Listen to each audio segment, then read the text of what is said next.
L'histoire de celui qui a tué 100 personnes, puis Allah lui a pardonné il y a bien longtemps, vivait un homme dont le cœur était rempli de ténèbres. Il n'était pas simplement un pécheur, mais un meurtrier.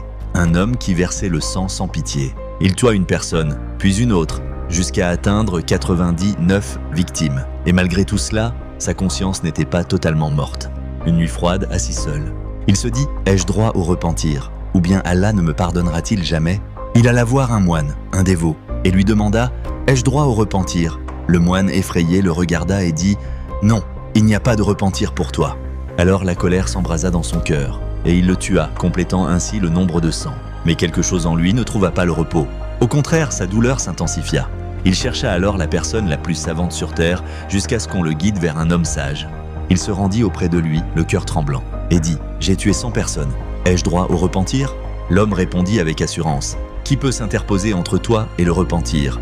Oui, tu as droit au repentir. » Puis il lui dit « Mais quitte ta terre, car c'est une terre de mal, et rends-toi dans une terre vertueuse où vivent des gens qui adorent Allah. » L'homme partit immédiatement, sans provision, sans repos, seulement avec de l'espoir. Il marchait, le cœur partagé entre la crainte et l'espérance. Serait-il pardonné ? Arriverait-il à destination ?